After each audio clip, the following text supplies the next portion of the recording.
네, 백엔드 정규 스터디 6주차 강의 시작하겠습니다. 저는 이번 주차 강의를 맡은 이건입니다. 네, 마지막 주차가 됐습니다. 지금까지 끝까지 들어주신 분들 고생하셨고요. 예,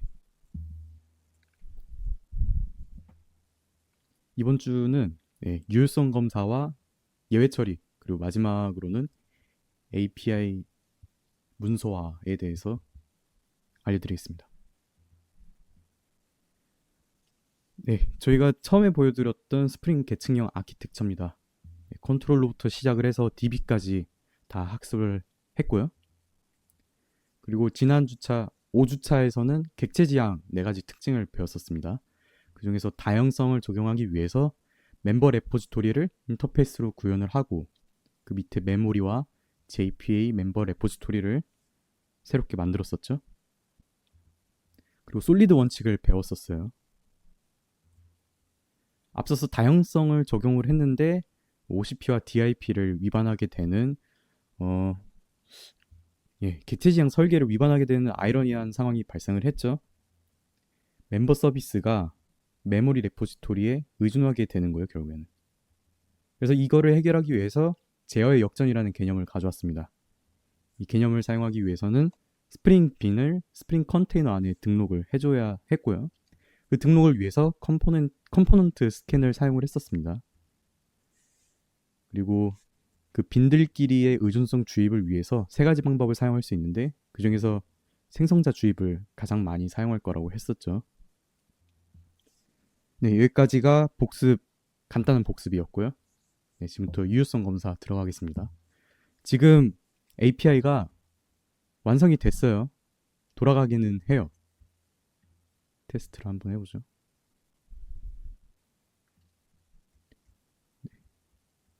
예, 문제없이 돌아가고 있어요.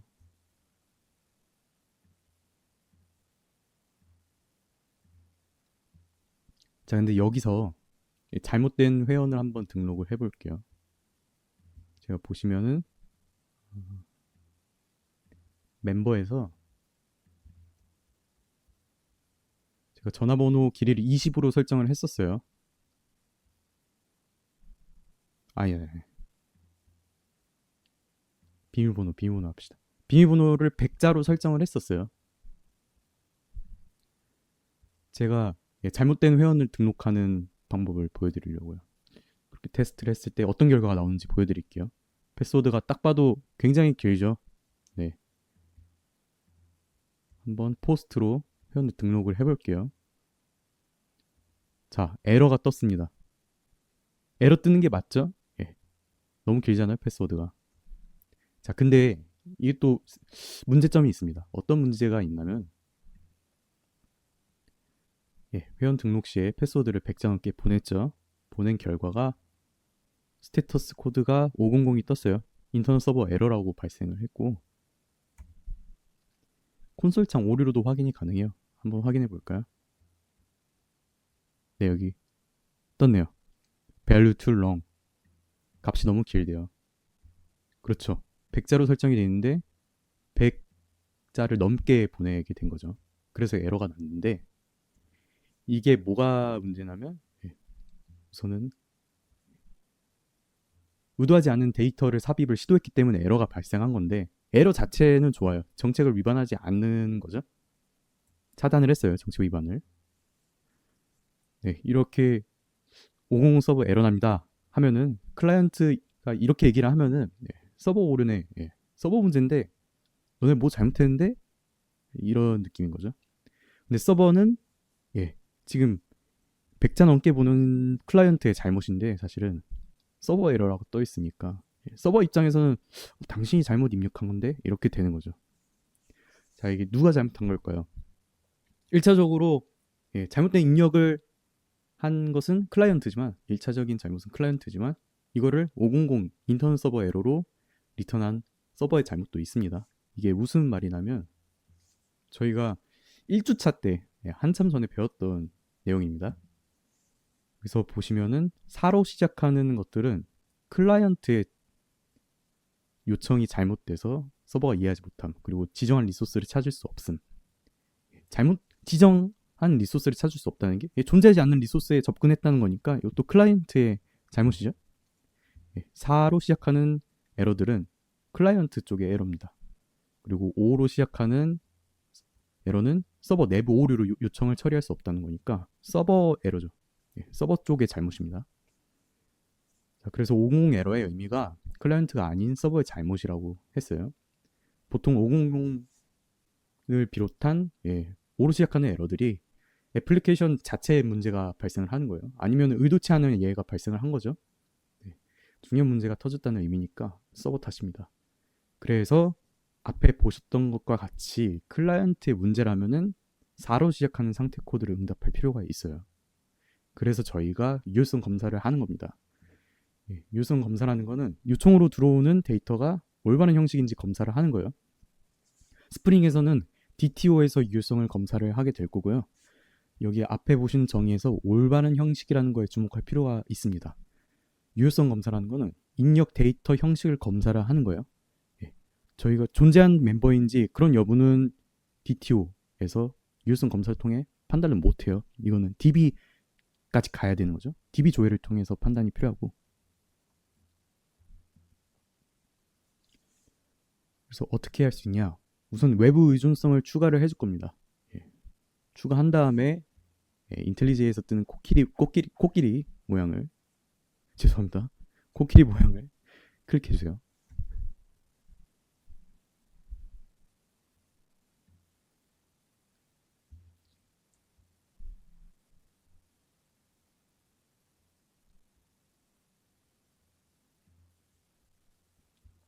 그래서 어디 있어요? 여기 있죠? 깨끗해요. 없어요. 그럴 줄 알고 제가 과제 페이지에 첨부를 해드릴 거예요. 그대로 복사 붙여넣기 해주세요. 어디 있죠? 여기다가 추가를 해줄게요. 자, 코끼리 모양 떴죠? 리로드 해집니다. 아유, 이거 돌아오고 있네요. 일단 끕시다.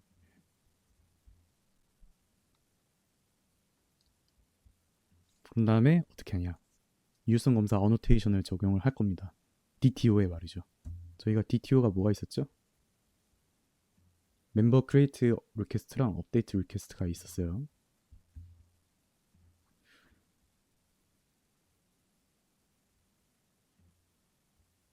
네. 자, 한번 해볼게요. 네. 로그인 아이디는 사이즈가 얼마였죠? 50으로 해놨었네. 50 좀 긴 것 같아요. 제 맘대로 바꿀래요. 랭스를 20으로 하죠. 20으로 하고, 자, 멤버 생성 시에 받는 DTO를 유효성 검사를 할 건데, 로그인 아이디가 널로 들어오면 안 되겠죠? 그건 너를 써주는 거예요.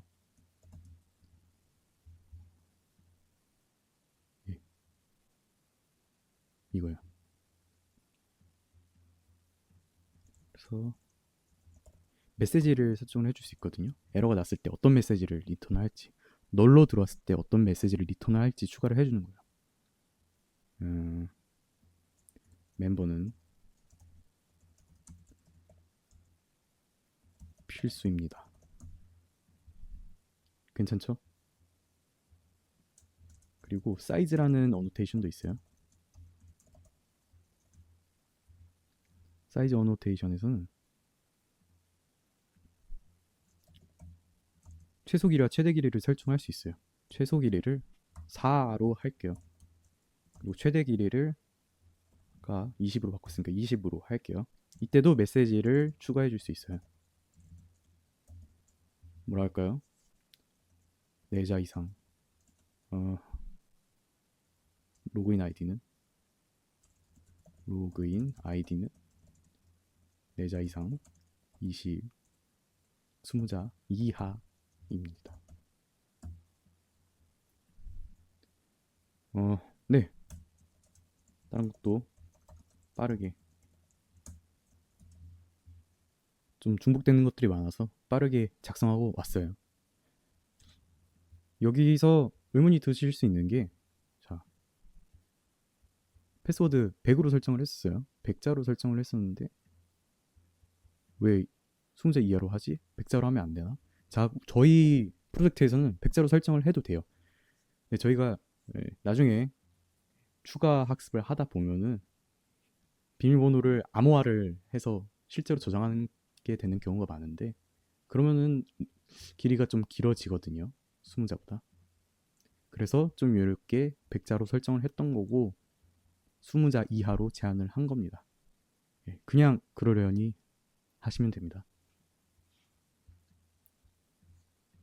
자, 어노테이션을 하나 좀 특이한 걸 써볼게요. 전화번호에서는 010 땡땡땡땡 땡땡땡땡. 예, 그 형태를 그대로 받고 싶어요. 그러면은 뭐였죠? 패턴. 예,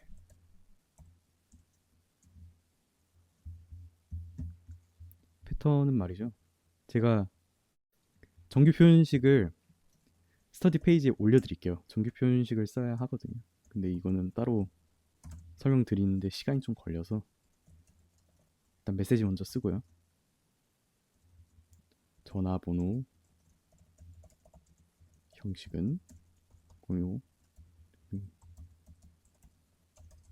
공유입니다 하고 스터디 페이지 가시면은 여기 그대로 해놨어요. 이거요. 자, 이렇게 해서 멤버 크리에이트 리퀘스트 쪽에 유효성 검사 어노테이션은 어느 정도 완성이 됐고요. 업데이트도 마찬가지입니다. 빠르게 진행을 하고 올게요. 자, 멤버 업데이트 리퀘스트도 완성을 해봤어요. 근데 지금 보시면은 크리에이트 리퀘스트랑 약간 다른 게, 여긴 난 널이었는데 여기는 난 널이 사라졌어요. 이 의도는 뭐냐면은, 이 셋 중에 하나만 값이 들어와도 업데이트를 해주겠다, 약간 그런 의도입니다. 그래서 다 난 너를 업데이트에서는 빼줬고, 네. 자, 이렇게 유성 검사 어노테이션을 적용을 했으면은 컨트롤러 메서드에 밸리드를 추가까지 해주셔야 합니다. 그래야 유성 검사가 되는 거예요. 컨트롤러 찾읍시다. 컨트롤러. 네, 여기에 뭘 추가해야 된다고요? 밸리드를 추가를 해야 된다고요? 네, 됐고,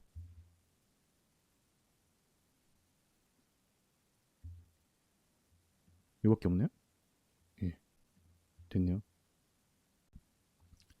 예, 순간 당황해서 잠깐 끊었었는데 여기 있죠? 예, 분명히 DTO가 존재하는데 없을 수가 없죠. 여기도 밸리드 추가해 줍시다. 자, 됐습니다. 이러면은 지금까지 진행한 거 정리를 해봤고요. 유성 검사 어노테이션을 적용을 하고 컨트롤러 메서드에 밸리드 어노테이션을 추가를 해줬습니다. 그래서 검사 어노테이션을 적용을 하면은 제약 사항과 에러 메시지가 명시가 되는 거고, 밸리드까지 추가를 해줘야 검사를 하는 겁니다. 자, 테스트 한번 해볼게요. 저희도.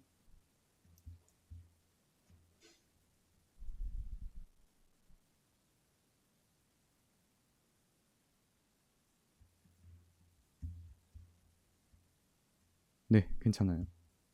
괜찮고, 네, 이거는 아까 사용해서 그렇고, 다시.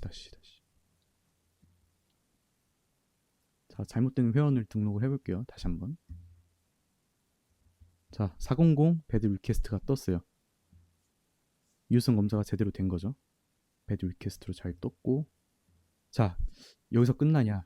아닙니다. 좀 더 뭔가를 해줘야 되는데, 왜냐하면 그거는 뒤에서 알아보도록 하고 잠깐 리팩토링 시간을 가지도록 하겠습니다. 오늘 하는 유효성 검사와 예외 처리와는 살짝 거리가 있고 5주차에 가까운 얘기예요. 제가 저번에 4주차 때 이거 말씀드리면서 이건 좋은 코드가 아니다, 예외 처리 유효성 검사할 때 알려드리겠다라고 했는데, 사실 널 때문에 유효성 검사로 리팩토링 하면 되겠다 싶었는데 예, 거기까지 가진 않더라고요. 예, 그래서 설명을 드리자면은 자, 지금 업데이트 인포의 문제가 뭐냐면은 두 가지 책임을 가지고 있어요. 하나는 도메인 모델을 책임지고 있고요. 두 번째는 비즈니스 로직까지 담고 있었어요. 뭐 데이터와 도메인 로직, 값 설정, 막 섹터에 가까운 예, 패스워드를 갱신해주고 이런 것까지는 좋은데요. 비즈니스 로직, 널이 아닌지를 판단을 하고 있는 거예요. 이거는 비즈니스 로직을 담고 있는 서비스 계층에서 해주는 게 좋겠죠. 그래서 지금 상황은 솔리드 원칙 중에 단일 책임 원칙을 위반하는 사례라고 볼 수 있어요. 그래서 저희는 지금부터 리팩토링이라는 걸 할 겁니다. 자, 정의가 뭐냐면은 외부 동작은 변경하지 않으면서 내부 구조를 개선하는 과정이에요. 안에 있는 로직은 예, 변경 사항이 없어요. 코드만 수정을 해주는 거예요. 그래서 가독성과 유지 보수성, 확장성을 높이고 버그를 줄이기 위한 목적이 큽니다. 리팩토링 해볼게요. 잠깐 중지시켜주고 멤버 쪽으로 갈게요. 이거를 어디로 옮긴다고요? 서비스 계층으로 옮길게요.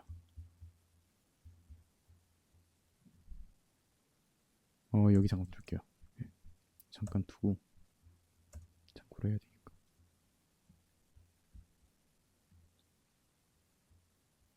이거를 이런 식으로 한번 해보려고요. 자, 저희가 널이 아닌 경우만 예, 새롭게 갱신을 하고 나머지는 기존에 있던 거를 유지를 해야 되는 거예요. 그래서 스트링 패스워드, 스트링 폰 넘버, 스트링 어드레스 이렇게 하고 분기 처리를 한번 해줄 거예요.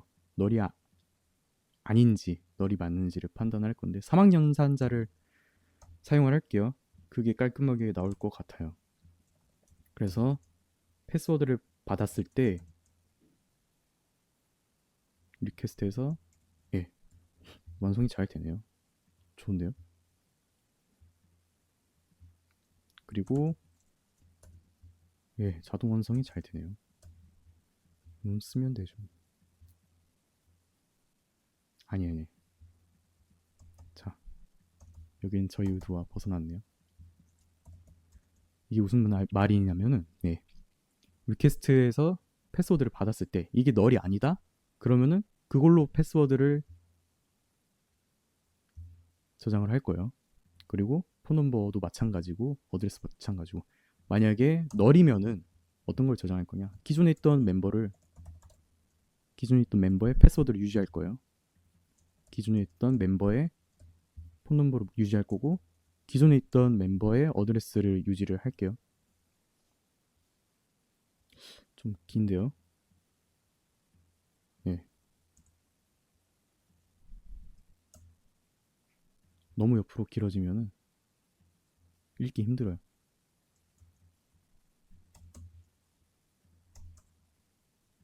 이렇게 정리해 볼게요. 되네. 뭐 가독성을 위해서 뭐 이렇게 하셔도 좋아요. 소가로로 감싸도 괜찮아요. 문제 없어요. 이거는 지워주고. 자, 그래서 이때 결정된 패스워드, 폰 넘버, 어드레스를 업데이트를 해주면 되는 거예요. 업데이트 인포 함수는 업데이트 인포 메서드는 그대로 쓸게요. 패스워드, 폰 넘버, 어드레스 그대로 넘길게요. 그리고 업데이트 인포에서 널인지 아닌지 판단하는 건 없애줘도 되겠죠. 그냥 이거 받아주는 족족 저장해주면 되는 거예요. 됐어요. 끝났습니다. 자, 그래서 저희는 책임 분리를 해봤어요. 엔티티는 도메인 모델, 서비스는 비즈니스 로직을 담도록 널인지 아닌지 분기 처리를 하는 거를 서비스 계층으로 뺐어요. 그리고 업데이트 인포에서는 널 판단하는 코드는 삭제를 했죠. 여기서 궁금하신 분이 계실 수도 있어요. 아니, 이 업데이트 인포에서 패스워드, 폰 넘버, 어드레스를 다 다루고 있어. 이것도 분리를 해줘야 하는 거 아닌가? 예, 좋은 생각인데요. 네, 저희가 세터에 가까운 이 필드를 갱신하는 메서드를 생성할 때는 신중해야 합니다. 나중에 이게 좀 코드가 길어지고 하면은 그 값의 변경이 어디서 일어나는지 트래킹하기 힘들어져요. 그래서 단일 세터, 업데이트 패스워드, 업데이트 폰 넘버, 업데이트 어드레스 이렇게 약간 무지성으로 나누는 것보다 저희가 이걸 업데이트 리퀘스트 때문에 필요로 한 거잖아요. 이 세터에 가까운 업데이트 함수가. 그래서 그거에 맞게 업데이트 리퀘스트에서 세 가지 값을 변경을 하려고 하니까 통째로 묶어주는 거예요. 제한을 해주는 거죠. 그거는 세터를 생성할 때 신중해야 하기 때문에, 그러니까 그래서 뭉쳐준 겁니다. 그런 의도가 있었어요. 이해 안 되시면 그냥 흘려보내시면 됩니다. 그냥 그렇구나 하셔도 되고요. 다시 돌아올게요. 유효성 검사 잠깐만. 예. 그래서 아까 배드 리퀘스트 같이 떴어요. 근데 이게 뭐가 문제냐면요. 잘못된 요청이라는 건 알겠어요. 클라이언트 입장에서는. 근데 뭘 잘못 입력했는지를 알 수가 없어요. 네, 지금 이걸 보시면은 지금 상식적으로 패스워드가 좀 길긴 하지만 자, 편견을 버리고 로그인 아이디, 패스워드, 폰 넘버, 어드레스를 아무 문제 없다고 생각을 하고 넘겼다고 생각을 해볼게요. 이것도 문제 없다고 생각을 하고 있어요, 클라이언트가. 근데 넌 잘못된 요청을 보냈어 라고 하는 거예요. 근데 로그인 아이디, 패스워드, 폰 넘버, 어드레스 뭐가 문제인지 모르죠. 이 메시지를 어떻게 알아요? 잘못 들어간 게 무엇인지 알 수 없기 때문에 이 에러가 발생했을 때 원인을 알려주는 에러 메시지를 담도록 직접 응답 객체를 생성을 해줄 거예요. 이 제이슨 대신 저희가 커스텀한 제이슨을 리턴할 수 있도록 할 겁니다. 그게 지금부터 시작할 예외 처리 단계인데요. 오늘 총 3가지를 알려드릴 거예요. 예외 처리 관련해서. 첫 번째가 글로벌 익셉션 핸들러입니다. 공통 예외 처리 핸들러예요. 이 글로벌 익셉션 핸들러를 만들어주면은 이 예외가 멤버에서 터지든 오더에서 터지든 프로덕트에서 터지든 이 글로벌 익셉션 핸들러가 다 처리를 해줄 거예요. 도메인에 관계가 없어요. 그래서 이거를 활용을 할 때 에러 정보 반환용 DTO를 또 생성을 해줄 거고요. 이때 AOP라는 개념이 잠깐 나와요. 관점 지향 프로그래밍이라는 개념을 살짝 소개시켜 드릴 겁니다. 그리고 두 번째는 커스텀 예외 처리입니다. 네, 런타임 익셉션. 실행 중에 발생하는 거니까 런타임 익셉션을 상속한 커스텀 예외 클래스를 만들 거고요. 이거를 글로벌 익셉션 핸들러에 등록을 해주면은 에러 원인이 명확히 뭔지 알 수 있어요. 지금 이거를 커스텀 예외 처리를 해줄 거고요. 지금 런타임 익셉션으로 돼 있죠. 이걸 바꿔줄 거예요. 그리고 세 번째가 에러 메시지 클래스입니다. 지금 예외 메시지가 이런 식으로 회원을 찾을 수 없습니다 라고 여러 번 써있나요? 확인을 해볼까요?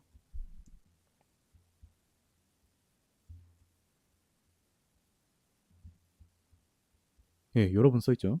회원을 찾을 수 없습니다. 회원을 찾을 수 없습니다. 회원을 찾을 수 없습니다. 여러 번 써있는 이렇게 중복 사용이 되면요. 이 회원을 찾을 수 없습니다라는 멘트를 바꾸고 싶을 때 하나하나 수정을 해줘야 되죠. 그래서 추가하기도 힘들고요. 수정하기도 힘들기 때문에 이거를 따로 상수로 정의를 할 겁니다. 자, 첫 번째 전역 예외 핸들러부터 시작을 할게요. 스프링에서 제공이 되는 핸들러고요. 예외 종류에 따라서 리스폰스를 커스텀 설정 가능한 겁니다. 그래서 이 글로벌 익셉션을 처리를 해서 스프링 애플리케이션 전역의 모든 에러 처리 방법을 결정을 하는 거예요. 전역이라고 했으니까 멤버뿐만 아니라 오더, 프로덕트, 다른 도메인까지 전부 가능한 거죠. 패키지를 한번 세팅을 해줄게요. 커먼 패키지 하나 생성해 주시고요. 그 안에 글로벌 익셉션 핸들러와 DTO 패키지 안에 또 에러 리스폰스를 넣어줄 거예요. 이 에러 리스폰스가 에러 응답, 네, 에러 정보 반환용 DTO인 거죠. 자, 코드로 돌아갑시다. 디렉토리 생성을 패키지 생성을 해줍시다.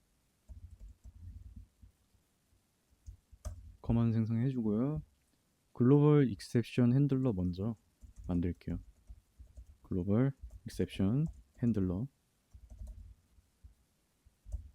그리고 커먼 안에 디렉토리를 하나 더, 패키지를 하나 더, 패키지 디렉토리 뭐 같습니다.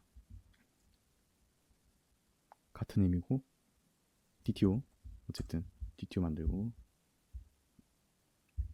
여기에 에러 리스폰스였죠? 만들어줬어요. 에러 리스폰스는 간단해요. 예. 메시지만 담자고요. 물론 다른 정보가 필요하다, 에러를 리턴할 때 다른 정보를 더 추가로 주고 싶으면 여기에 필드 하나 더 추가하시면 되는 거예요. 여기다가 뭐 하시면 되는데 저는 이걸로 만족합니다.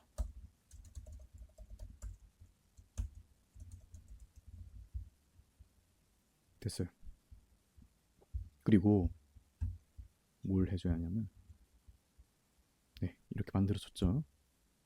그리고 글로벌 익셉션 핸들러에 핸들 언노운 에러라는 걸 만들어 줄게요. 자, 익셉션 타입 에러가 발생했을 때 핸들 언노운 에러 메소드를 실행할 수 있도록 세팅을 해줄 건데요.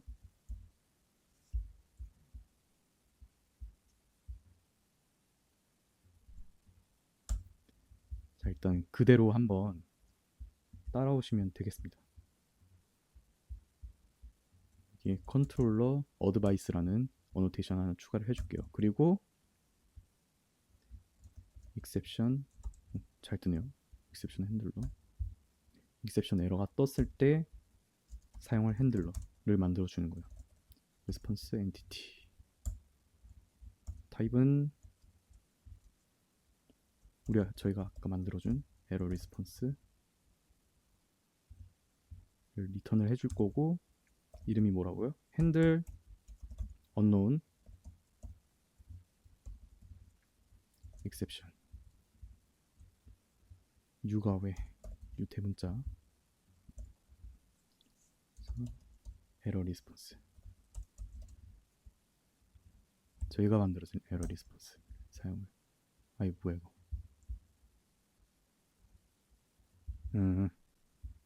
잘못했어요. 이거 다시 저희가 만들어준 에러 리스폰스를 가져와야 돼요.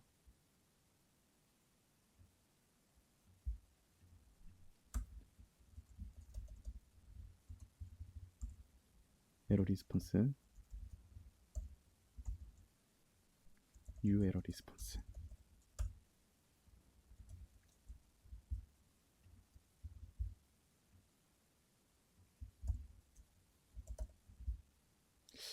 뭐 그냥 2로 해도 되긴 해요. 2로 할까?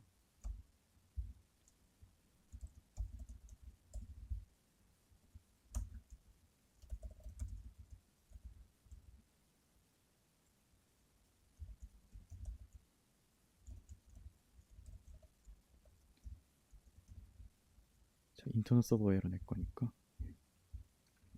이렇게 하면은 500 서버 에러를 내면서 저희가 만들었던 여기 담긴 메시지를 제이슨 형태로 바디 담아서 넘길 거다, 그 뜻입니다. 익셉션 예외가 발생했을 때요. 그냥 익셉션. 그래서 정리를 하면은 일반화를 한번 해볼게요. 익셉션 핸들러 하고 A다 클래스가 들어가 있어요. 이 A 타입 에러가 발생을 하면은 해당 에러 타입을 다루는 핸들러가 컨트롤러 메서드 대신 리스폰스 바디를 생성 응답하는 거예요. 컨트롤러에는 지금 정상 응답 시에 리턴하는 게 적혀 있을 텐데, 예외가 발생을 하면은 이 익셉션 핸들러가 대신 리스폰스 바디를 응답한다는 거죠. 그래서 핸들 언노운 에러에 사용된 익셉션 클래스, 익셉션 닷 클래스는 모든 에러 클래스의 공통 부분입니다.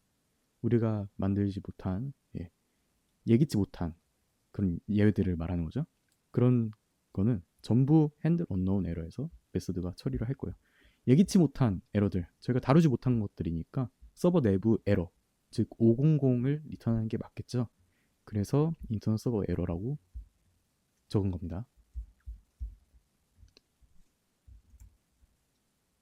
그래서 네, 여기 한번 주목을 해볼게요. 아까 그냥 컨트롤러 어드바이스를 적어주세요 라고 했는데 이 컨트롤러 어드바이스가 뭐냐, 모든 컨트롤러에서 발생하는 예외를 중앙에서 처리를 하게 해주는 거예요. 여기서 잠깐 AOP 개념 알려드리도록 하겠습니다. AOP라는 거는 관점 지향 프로그래밍이라는 거예요. 객체 지향 프로그래밍 죄송합니다. 객체 지향 프로그래밍은 다들 알고 계시죠? 그래서 둘을 비교를 하자면은 OOP는 핵심 기능을 모듈화하는 데 집중을 합니다. 비즈니스 로직을 클래스와 메서드로 구조화를 하는 데 집중을 할 거고, 예를 들어서 저희가 지금까지 했던 회원 관리, 주문 처리, 상품 관리 생각해 주시면 됩니다. 반면에 AOP는 부가 기능을 모듈화를 하는 거예요. 여러 클래스에 걸쳐서 반복되는 공통 기능을 분리하는 이 개념이 중요한데요. 예를 든 게 로깅, 트랜잭션, 보안, 예외 처리. 저희가 지금 하고 있는 예외 처리가 이쪽에 해당이 됩니다. 혀가 왜 꼬이죠? 예. 잠시만요. 예. 예, 비염이 도져가지고 코가 막히네요. 그러니까 발음도 꼬이고 그러네요. 양해 부탁드리겠습니다. 어쨌든 모듈화라는 개념이 어려우신 분들 여기 제가 정의를 가져왔습니다. 독립적인 기능 단위인 모듈로 나누는 것을 말하고요. 그래서 여러 클래스에 걸쳐 반복되는 공통 기능을 분리한다고 했죠. 여러 클래스 A, B, C가 있어요. 여기서 공통 기능을 빨간색으로 색칠을 해봤어요. 이 공통 기능을 분리를 하는 거예요. 한쪽으로 이 공통 관심사라고도 표현을 할 수가 있거든요. 이 공통 관심사를 expect라고 합시다. 그리고 여기 이래요. 됐습니다. 조인트 포인트라는 개념이 또 있어요. 이 expect가 적용될 수 있는 지점인데요. 예를 들자면 메서드 실행, 뭐 예외 발생 뭐 그런 겁니다. 저희가 보고 있는 건 예외 발생이죠. 이런 부분, throw 뭐 어떤 exception 뭐 그런 부분이 될 수 있겠네요. 이렇게 칠해진 부분이 조인트 포인트고, 어드바이스라는 것도 있어요. 특정 조인트 포인트에서 실행하는 액션을 말하는데요. 이 액션이 글로벌 익셉션 핸들러인 거예요. 여기서 얘가 터지면 글로벌 익셉션 핸들러, 또 B에서 예외가 터지면은 글로벌 익셉션 핸들러가 처리를 해줄 거고요. 여기도 마찬가지로 글로벌 익셉션 핸들러가 처리를 해줄 겁니다. 자, 다시 돌아오자면 컨트롤러 어드바이스라는 건 모든 컨트롤러에서 발생한 예를 중앙에서 처리를 하자 이겁니다. 모든 컨트롤러의 공통 관심사, 에러 처리죠. 여기서는 별도의 클래스로 분리하여 구현하는 거예요. 자, 지금 500 에러만 처리를 해줬잖아요. 다른 에러들이 더 있거든요. 그럼 한번 처리를 해주십시다. 해주기 전에 커스텀 예외 처리라는 걸 해줘야 돼요. 네, 패키지를 한번 보시죠. 패키지 내부에 익셉션 패키지를 생성을 하고 커스텀 예외 클래스를 생성을 할 거예요. 배드 리퀘스트 익셉션, 낫바운드 익셉션. 이 커스텀 예외 클래스 이름 그대로 400 에러죠. 배드 리퀘스트 404 에러요. 낫바운드. 이 400 에러가 발생했을 때 리턴하는 익셉션을 이쪽에서 생성을 해줄 거고요. 그리고 404 낫바운드일 때 처리하는 예외는 이쪽에서 구현을 해줄 겁니다. 지금 500으로 알 수 없는 것들을 처리를 해줬다면 이거는 저희가 아는 클라이언트의 잘못이죠. 그런 것들을 따로 처리를 해주는 거예요, 지금부터. 그래서 네, 한번 코드로 가시죠. exception이라는 패키지를 만들어줘요. exception. 그리고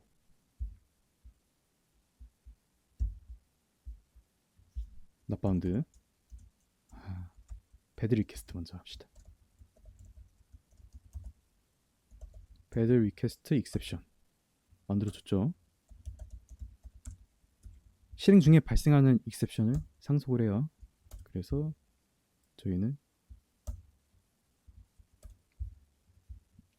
이 배드 리퀘스트 익셉션에 메시지를 담아서 생성을 하면은 이 런타임 익셉션에 메시지를 담아서 트로우 했던 게 기억나시죠? 그 그대로 사용을 하는 거예요. 부모 클래스의 생성자를 사용하겠다 이 말이죠. 간단하게 해줄게요. 그리고 여기 보시면은 저희가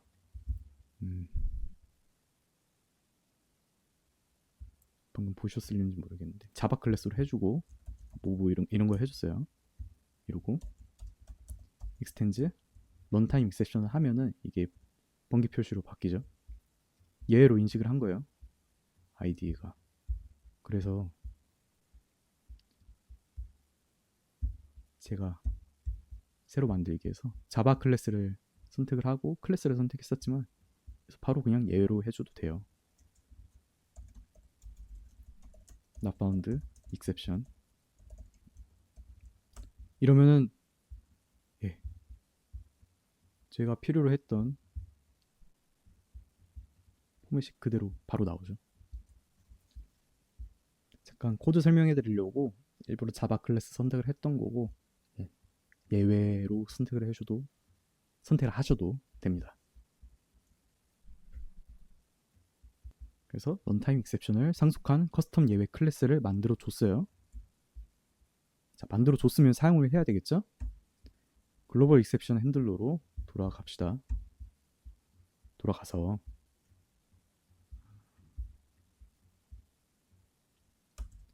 자, 저희가 알고 있는 에러들, 저희가 따로 커스텀으로 처리하는 예외들을 핸들러들을 위에 구현해 주는 게 낫고요. 그 외의 것들은 500 에러로 처리한다. 약간 그런 느낌으로 맨 처음에 구현했던 핸들 언노운 익셉션은 최하단으로 보내는 게 가독성이 좋아요. 그래서 익셉션 핸들러 배드 리퀘스트 익셉션 저희가 만든 클래스 써줘야겠죠? 네, 이거예요.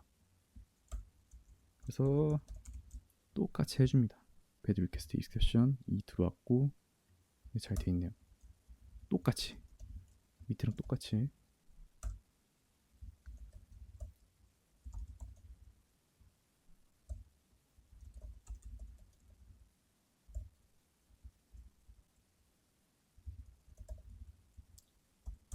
return response entity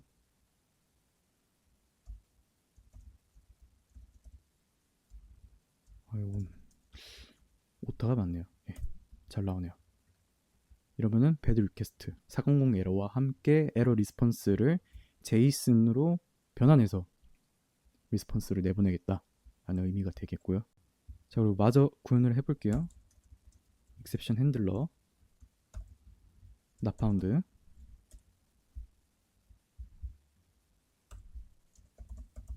똑같습니다. 똑같고요. 이거는 이 not found라는 게 있긴 한데 그러면은 저희가 원하는 에러 메시지 있죠. 제이슨 형태로 리턴하는 게 안 돼서 좀 약간 다른 형태로 갈 거예요. 일관성을 위해서요. 사실 담지 않아도 돼요. 에러 응답을 404 not found라고 하면은 그냥 없는 데이터에 접근을 하는 거 이미 알 수 있잖아요. 404 not found 자체만으로도. 근데 하지만 저는 일관성을 위해서 에러 메시지를 리턴할 수 있게 할 겁니다. 무슨 얘기냐면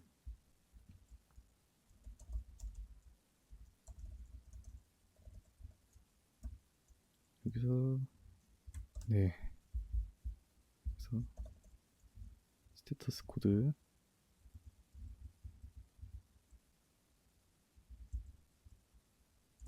not found 이런 식으로 해주면 됩니다. 이거랑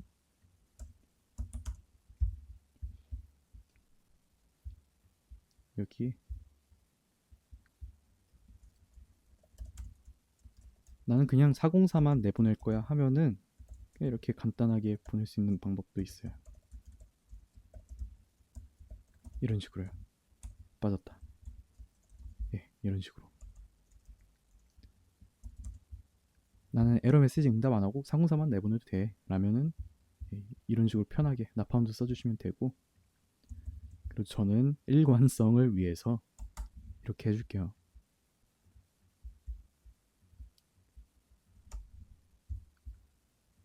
그리고 하나 더 추가를 해줄게요. 이거를 위에다 추가를 해주십시다. 저희가 아까 테스트했던 이거는 유효성 검사에서 막힌 거예요. 이 유효성 검사 했을 때 이 에러 응답을 저희가 만들어줬던 에러 리스폰스로 내보내고 싶으면은 이때도 익셉션 핸들러를 사용할 수 있는데요. 이때 네, 이게 맞네요.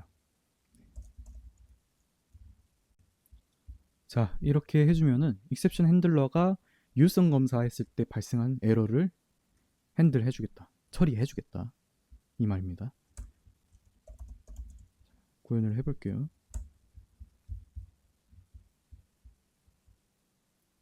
첫 번째 에러 메시지를 여기서는 자, 그대로 따라오시면 됩니다.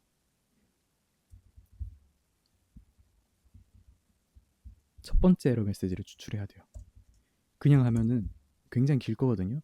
얘 밑에랑 다르게. 이건 저희가 커스텀 했던 거잖아요. 첫 번째 에러 메시지를 추출할 겁니다. 그래서 get 0을 써준 거고, 이거를 네, 저희가 하던 대로 그대로 response entity 나파운드, 나파운드가 아니죠, bad request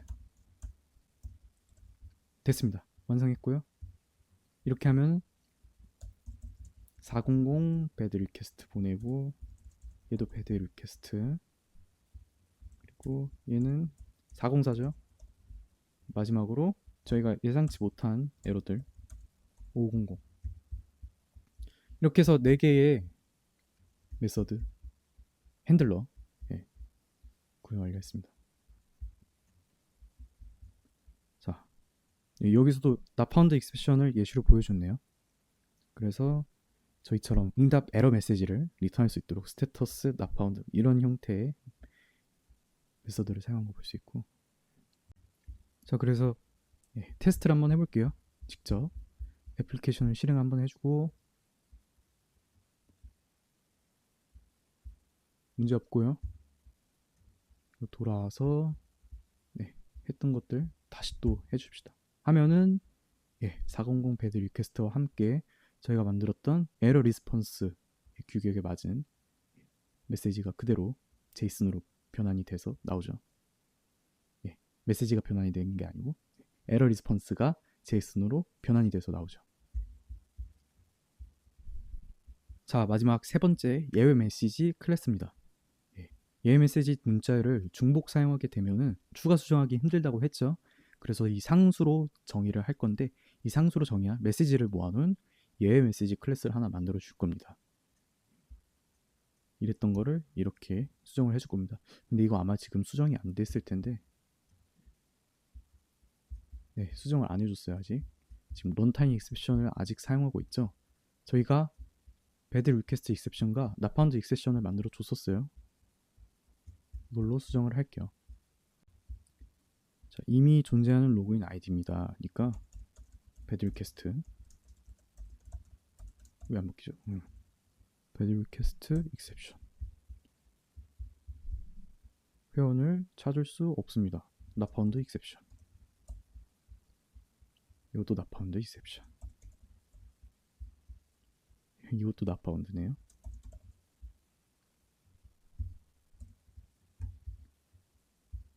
됐네요. 됐고 됐어요. 자, 이 상태에서 예외 메시지 클래스 만들어 보도록 하겠습니다. 패키지 구조는 커먼 패키지 내부에 메시지 패키지를 생성을 하시고요. 그 안에 에러 메시지라는 예외 메시지 클래스를 만들어 줄 겁니다. 커먼으로 가셔서 패키지 만들 거고요. 메시지 이 안에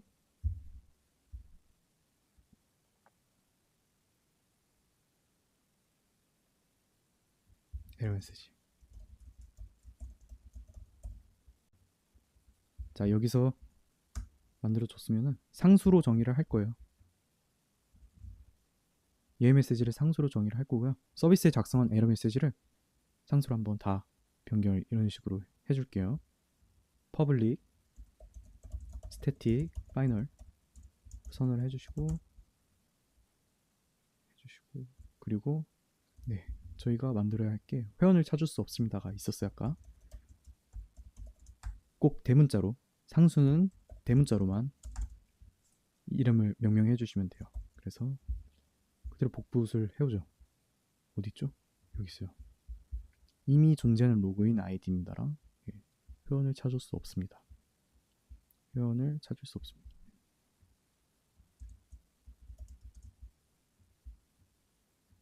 회원을 찾을 수 없습니다. 이거랑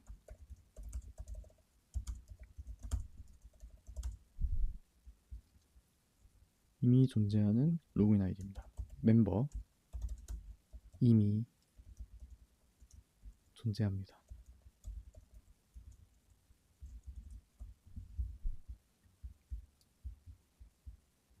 어딨어? 여기 있네요. 이미 존재하는 로그인 아이디입니다.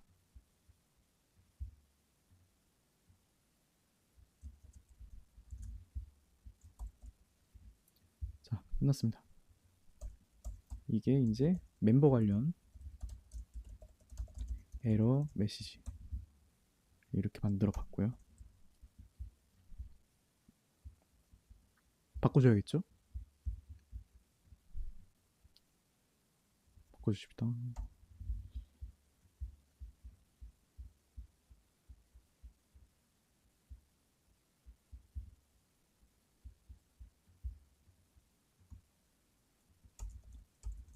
에러 메시지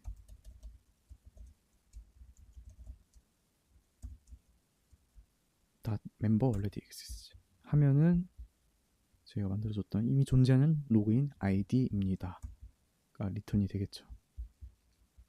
여기는 not found, 여기도 not found,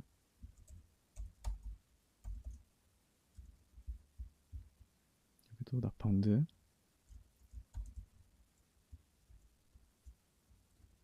됐습니다. 다 잘 바꿔줬어요. 이러면은 얘 메시지 클래스를 만들고 그 안에 있는 상수를 잘 활용을 했죠. 자, DTO에도 마찬가지로 메시지를 상수로 적용을 할게요.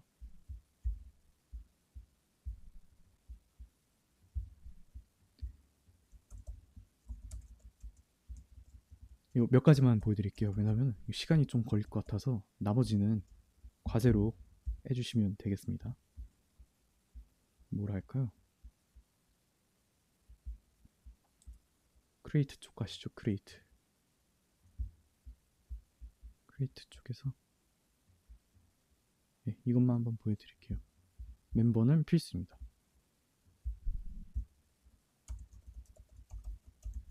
DTO 관련 public static final string 로그인 아이디는 필수입니다. 로그인 아이디 not null 로그인 아이디는 필수입니다. public static final string 그리고 로그인 아이디 사이즈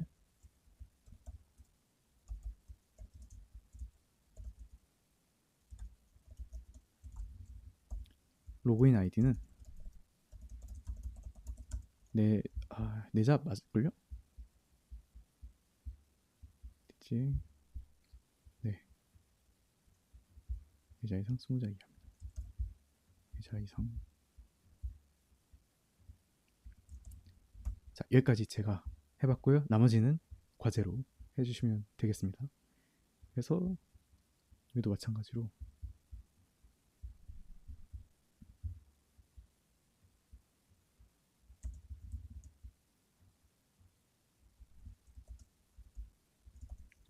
에러 메시지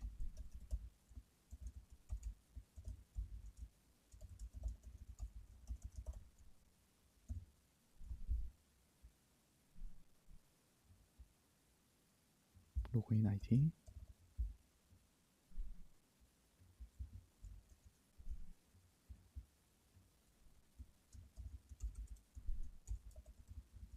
로그인 아이디는 안 널 해주고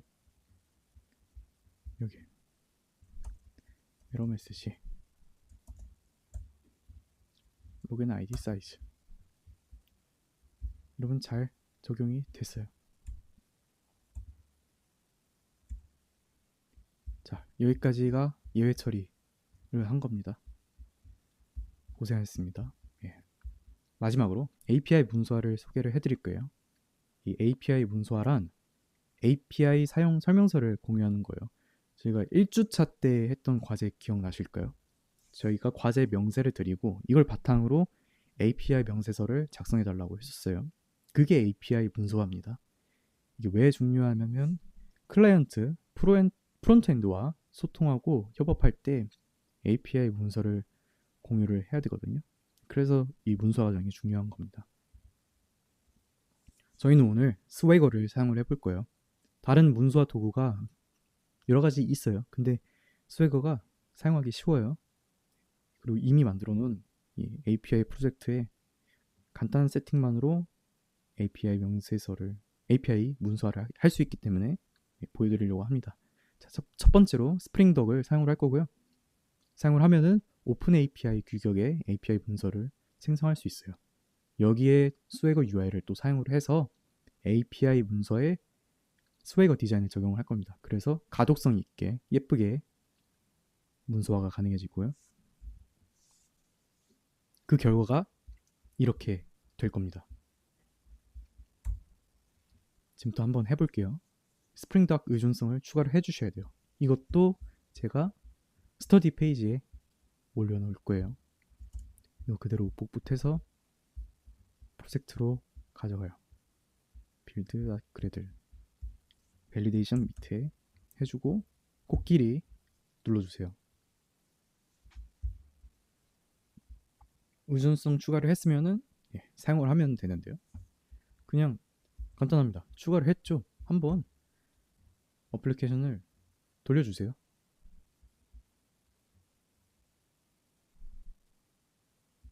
문제 없죠? 문제가 없고 이 스프링닥을 추가를 해주면은 스프링과 스웨거 UI의 인테그레이션 통합을 해서 스웨거 디자인을 적용한 문서를 생성을 하게 되고 아래와 같은 URL로 접속을 해주세요. http 로컬호스트 안 뜨네요. 뜰 줄 알았는데 8080 네, 이 URL로 접속을 해주시면 이렇게 뜹니다. 저희가 지금 의존성 하나만 추가를 했는데 이런 API 문서화가 된 거예요. 성공을 했죠. 여기서 들어가면은 이 try it out이라는 게 있거든요. 이걸로 API 테스트도 가능하고요. get 말고 get으로 하면 아무것도 안 뜨겠죠. 당연히 비어있잖아요. 네, 비어있는 리스트가 리턴이 될 거고 멤버 하나를 포스트맨으로 추가를 해볼게요. 네, 멤버 하나 등록을 해줬고 이때 get을 한번 해주면은 네, 하나 생겼죠. 이런 식으로 API 테스트가 이 스웨이거에서 가능합니다. 편하죠? 그래서 API 테스트가 가능하다. 네, 이런 에러도 뜰 수 있고요. 자, 그래서 API 문서화 작업을 위한 어노테이션이 존재를 하는데 대표적인 거 세 가지만 살짝 소개해드리고 가겠습니다.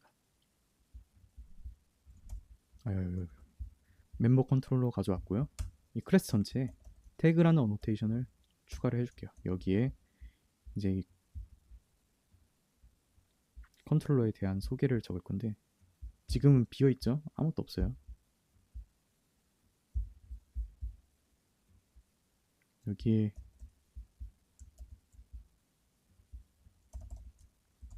네임은 회원 관리, 디스크립션이라는 옵션도 존재를 해요. 여기에 설명, 간단한 설명, 회원 CRUD API 라고 할게요.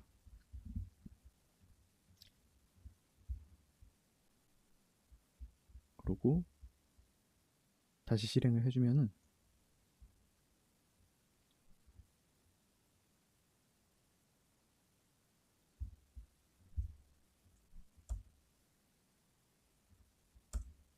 뭐야? 왜 안 돼요?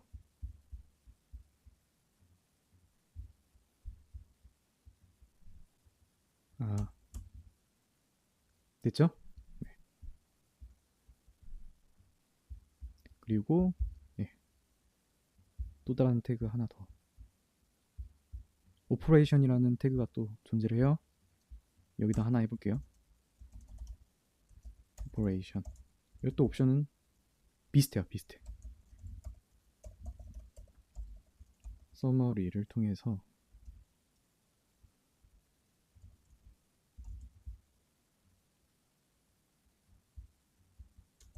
메서드에 관한 내용을 요약을 해주시면 돼요. 회원 생성이죠 이건. 회원 생성 디스크립션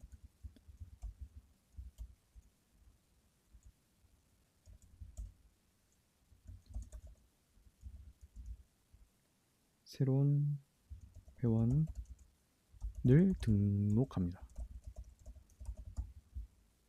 라고 하면 되고, 그리고 API 리스폰스라는 게 있거든요. 응답을 할 때 어떤 응답을 내보내는지 그걸 명세를 적어주는 거예요. 리스폰스 코드에 뭐 아까 말씀드렸던 뭐 200, 뭐 400, 404, 뭐 500 적으셔도 되는데 저는 실패하면 배드 리퀘스트 400 한번 적어볼게요. 막 더 적으셔도 돼요. API 리스폰스 말고도 리스폰스를 붙이고 그 안에 여러 개의 API 리스폰스를 넣는 방법도 있는데 그거는 찾아보세요. 예. 잘못된 요청, 유효성 검사 실패 또는 중복된 아이디, 어떤 로그인 아이디 이렇게 하고 세 가지 어노테이션을 썼죠. 태그, 오퍼레이션, API 리스폰스. 어떤 게 달라지냐?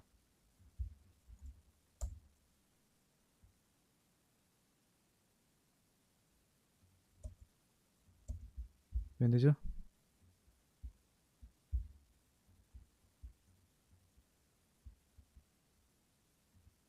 왜 안 돼?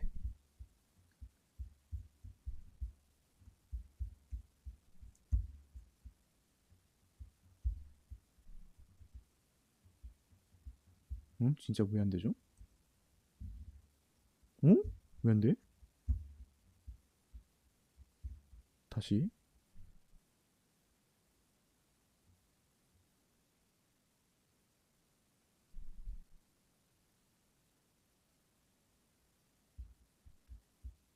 된 거 같은데? 안 돼. 왜 안 되지?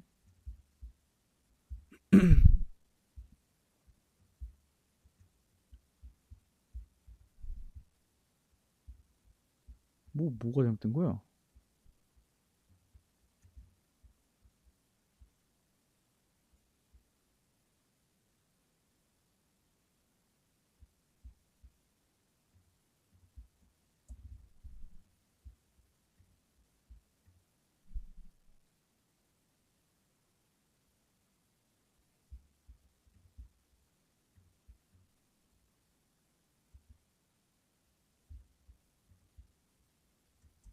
뭐야 이거?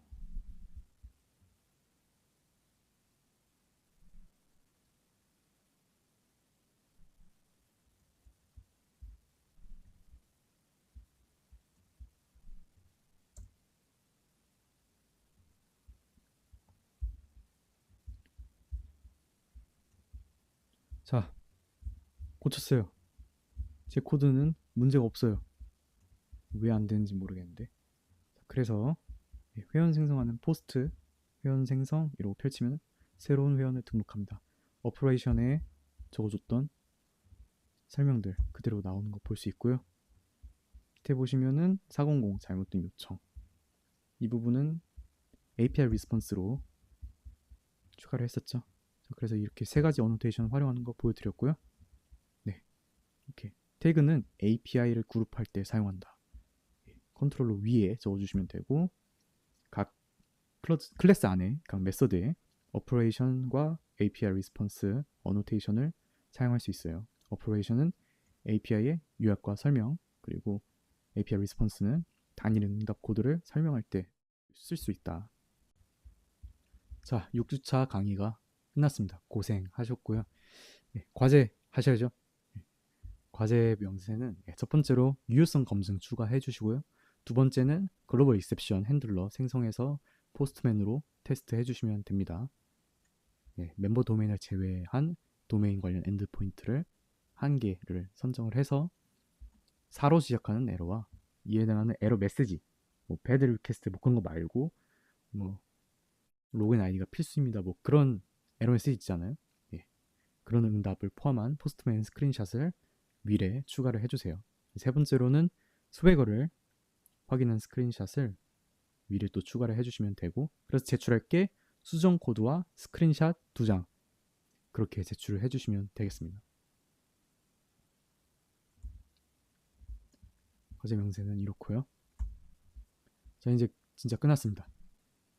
따라오시느라 고생 많으셨고 끝까지 따라와 주셔서 감사하고요. 마치겠습니다. 감사합니다.